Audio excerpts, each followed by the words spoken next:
Hello students, welcome to the EPG Pathshala course on crime prevention.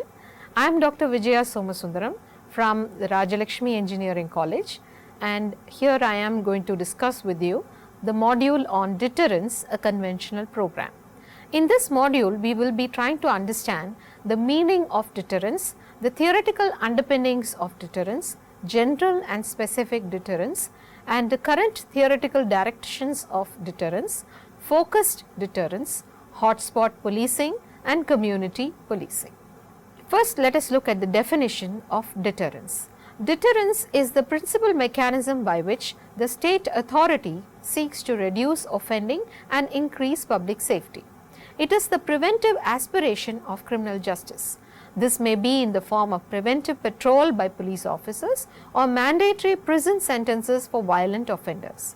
The paradigm of deterrence is based on the premise that any offender or potential offender seeks rewards and avoids losses. Any act that carries a penalty will be avoided provided that penalty is swift, reliable, and causes heavy loss. Deterrence is the use of punishment as a threat to deter people from offending. Deterrence is often contrasted with retributivism, which holds that punishment is a necessary consequence of a crime and should be calculated based on the gravity of the wrong done. Now, we look at deterrence theory. Deterrence is a theory form, behavioral psychology about preventing or controlling actions or behavior through fear of punishment or retribution. This theory of criminology is shaping the criminal justice system of the United States and various other countries. Deterrence can be divided into two separate categories: general deterrence, which is designed to prevent crime in the general population. Thus, the state's punishment of offenders serves as an example for others in the general populations who have not yet participated in criminal events.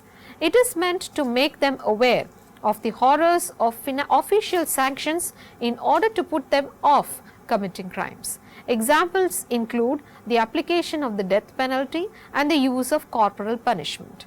Specific deterrence is designed by the nature of the proscribed sanctions to deter only the individual offender from committing that crime in the future. Proponents of specific deterrence also believe that punishing offenders severely will make them unwilling to re-offend in the future. A drunk driver, for example, would be deterred from drinking and driving because of the unpleasant experience he or she suffered after being arrested or having his or her license taken away from their car, impounded. The state must apply enough pain to offset the amount of pleasure derived from drinking. Now we look at history of the deterrence theory. The deterrence theory of punishment can be traced to the early works of classical philosophers such as Thomas Hobbes, Cesare Beccaria, and Jeremy Bentham.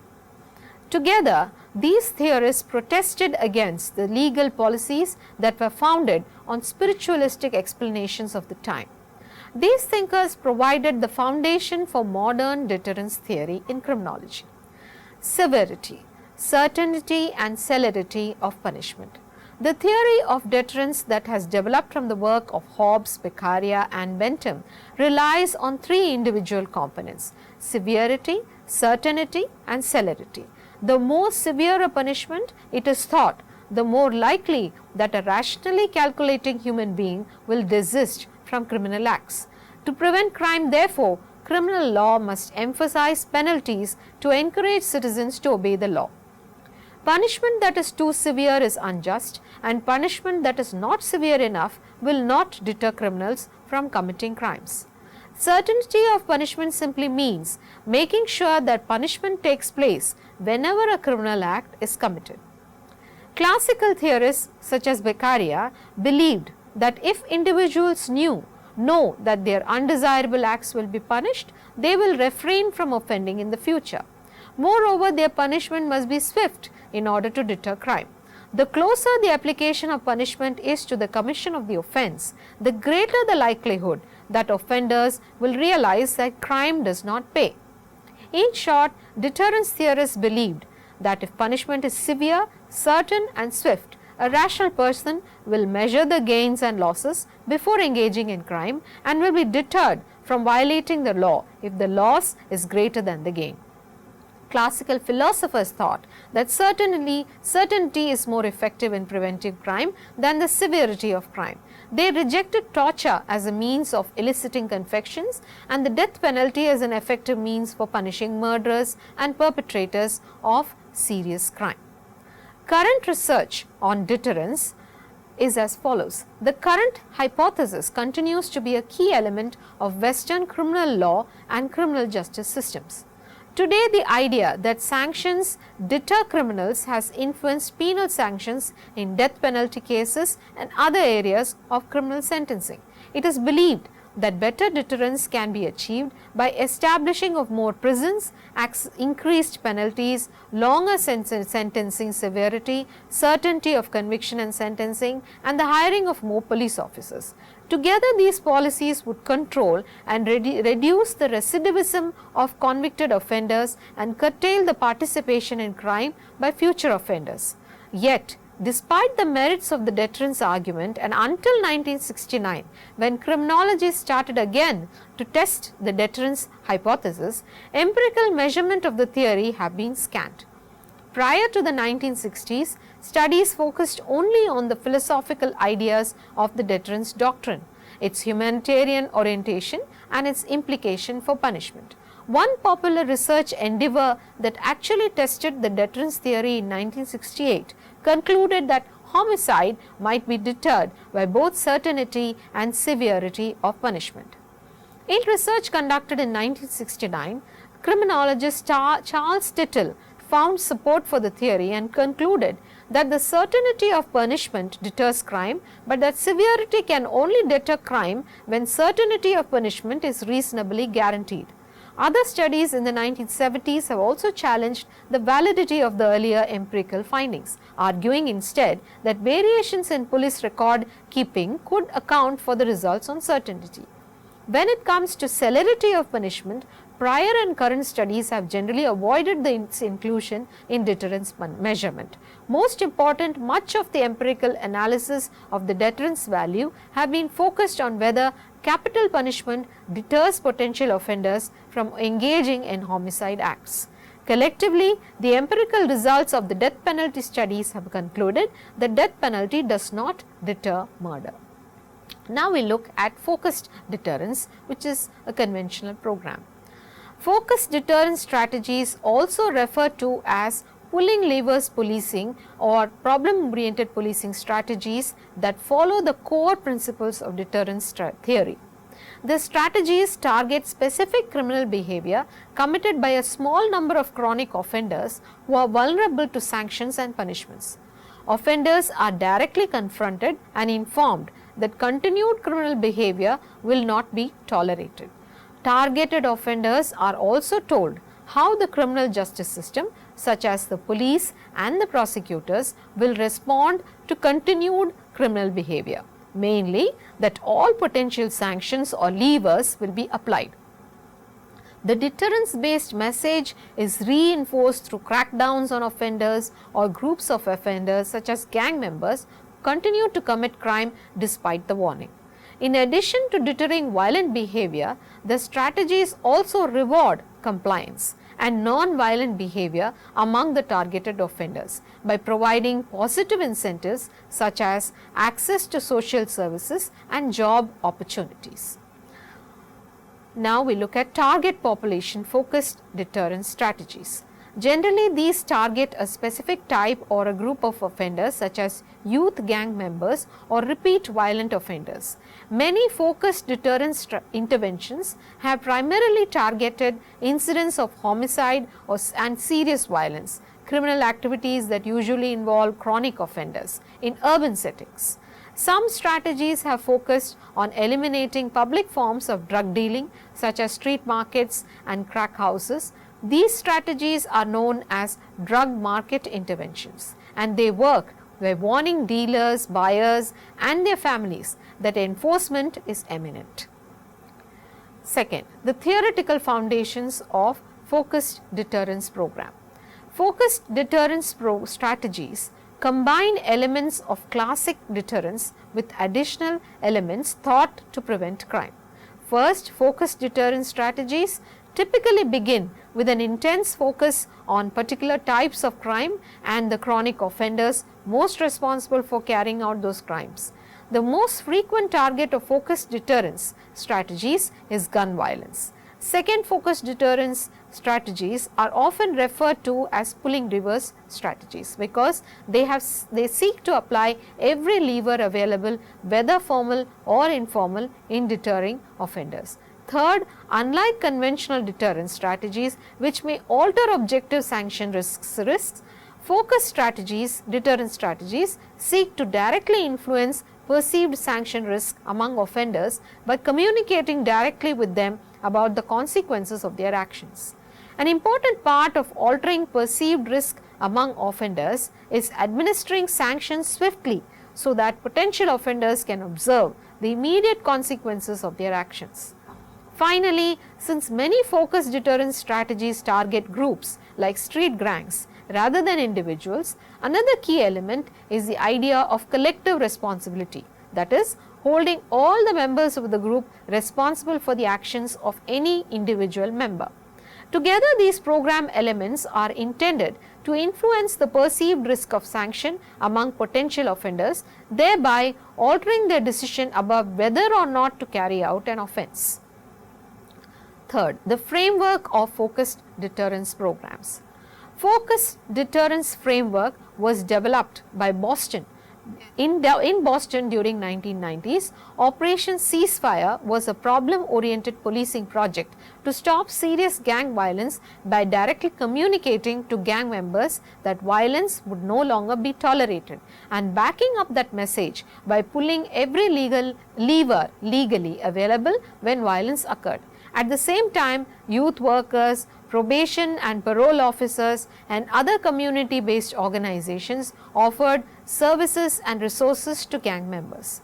At a general level, the approach of focused deterrence strategies includes the following: selecting a particular crime problem such as youth homicide, convening an interagency working group that may include law enforcement, social service and community-based practitioners, developing a response to offenders or groups of offenders that use a variety of sanctions or pulling levers to stop continued violent behavior, then focusing social services and community resources on target offenders to match the prevention efforts by law enforcement and directly and continually communicating with offenders to make them understand why they are receiving special attention. The fourth part we are going to deal with is hotspots policing. Over the past 2 decades, a series of rigorous evaluations have suggested that police can be effective in addressing crime and disorder when they focus in on small units of geography with high rates of crime. These areas are typically referred to as hotspots, and policing strategies and tactics focused on these areas are referred to as hotspots policing or place-based policing.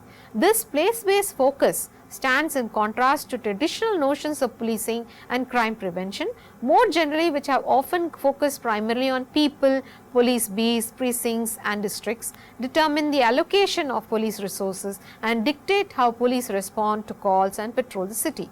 With place-based policing, however, the concern is with much smaller units of geography than the police have typically focused upon. Places here refer to specific locations within the larger social environment or communities and neighborhoods, such as addresses, blocks of streets or small clusters of addresses or blocks of smaller streets. Crime prevention effectiveness is maximized when police focus their resources on these micro units of geography. Hotspots policing covers a range of police responses that all share in common a focus of resources on the locations where crime is highly concentrated. Just as the definition of hotspot varies across studies and contexts, from addresses to segments of streets to cluster of streets, so do the specific tactics police use to address high crime places. There is not one way to implement hotspots policing. The approaches can vary across interventions. For example, the strategies of place-based policing can be as simple as drastically increasing officer time spent at hotspots, as was the case in Minneapolis hotspots patrol experiment. But place-based policing can also take a much more complex approach to the amelioration of crime problems. In the Jersey City, New Jersey drug market analysis program experiment, for example, a 3-step program including identifying and analyzing programs, developing tailored responses and maintaining crime control gains was used to reduce problems at drug hotspots. Also in the same place, a problem-oriented policing (POP) approach was taken in developing a specific strategy for each of the small areas defined as violent crime hotspots. Predictive policing shares in common a focus on place-based prevention efforts, although the focus is more on predicting where crime is likely to occur in the future rather than responding to past or ongoing crime concentrations. Studies have indicated that focused police resources on crime hotspots provided the strongest collective evidence of police effectiveness, suggesting that when police focus in on a crime hotspot, they can have a significant beneficial impact on crime in these areas. As research concluded, extent evaluation research seems to provide fairly robust evidence that hotspot policing is an effective crime prevention strategy. In another research meta-analysis of experimental and quasi-experimental studies, they found that an overall significant average effect of hotspots policing suggested a meaningful benefit of the hotspots approach in treatment areas compared to control areas. Importantly, there was little evidence to suggest that spatial displacement was a major concern in hotspots intervention. Crime did not simply shift from hotspots to nearby areas. The Minneapolis hotspots patrol experiment suggested that increased police presence alone leads to some crime and disorder reduction. Officers were not given specific instructions on what activities to engage in while in hotspots. They were simply told to increase patrol time in the treatment hotspots. Now, another research found that each additional minute of time officers spent in a hotspot increased the amount of time after officers departed before disorderly activity occurred until a plateau was reached. The ideal time spent in the hotspot was about 14 to 15 minutes. The best approach for saturation police is for the police to travel between hotspots, spending about 15 minutes in each hotspot and moving from hotspot to hotspot in an unpredictable manner so that potential offenders recognize a greater cost of offending in these areas because police enforcement would increase at any moment. These recommendations were applied to a hotspots experiment in Sacramento, where in treatment hotspots received 15-minute visits from patrol visits approximately every 2 hours. The intervention was associated with declines in calls and serious incidents. An effective approach for dealing with crime hotspots is having officers incorporate principles from problem-oriented policing. A recent experiment in Jacksonville, Florida was the first study to compare different hotspots treatments in the same study, with one treatment group receiving a more standard saturation patrol response and the second receiving a problem-oriented response that focused on officers analyzing problems in the hotspot and responding with a more tailored solution. Results showed a decrease in crime, though not a statistically significant decrease. This decrease was in the saturation patrol hotspots, but this decrease lasted only during the 90-day intervention period. In the POP hotspots, there was no significant crime decline during the intervention period, but in the 90 days after the experiment, street violence declined by a statistically significant percent. Problem-solving approaches may take more time to show beneficial results, but any successes that come from a problem-oriented framework may be more long-lasting in nature. We now look at community policing. Community policing is one of the best known and the most widely accepted police innovation of the past 3 decades. Research suggests that close to 100% of larger agencies claim to have adopted community policing. Community policing spans a broad range of programs, from neighborhood newsletters and neighborhood substations to foot patrol and neighborhood watch. Neighborhood watch programs vary in their level of police involvement, but police are often important in the initial organization and coordination of the watch groups.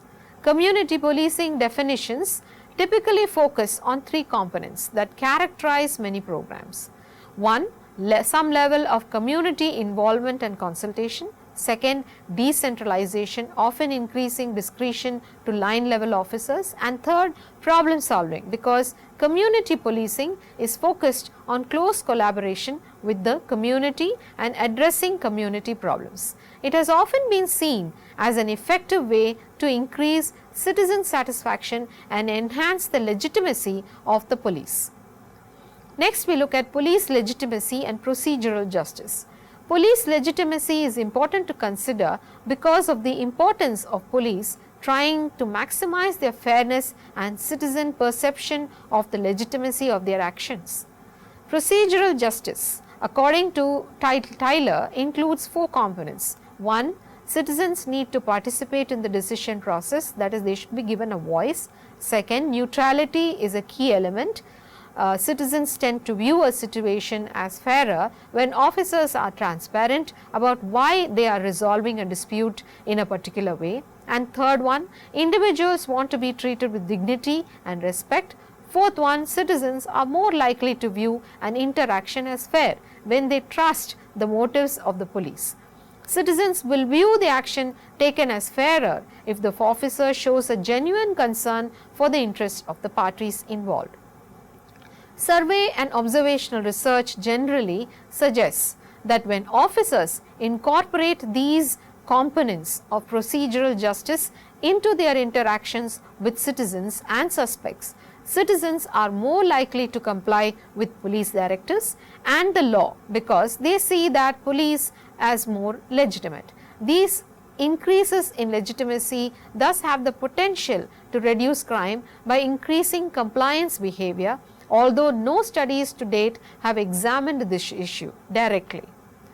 The connection between legitimacy perceptions and compliance behavior suggests that a possible link is there between community outreach efforts that increase levels of legitimacy and reduced crime. As some researchers have noted, the capacity of police legitimacy to prevent crime is something community policing may well be effective at creating. For example, door-to-door visits by officers seems to be an effective approach for both increasing citizen satisfaction and reducing levels of victimization.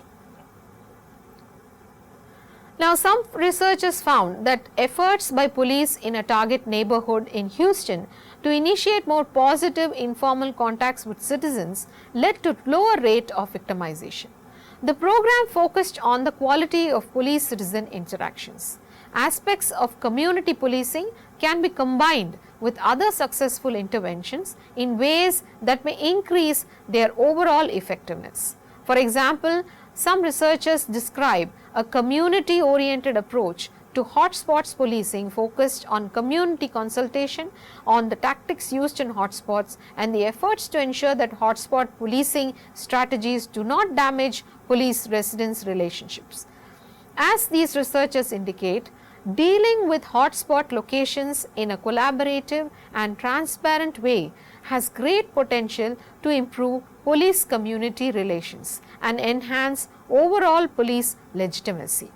Procedural justice and community policing were both emphasized in the recommendations to President Obama's task force on 21st century policing.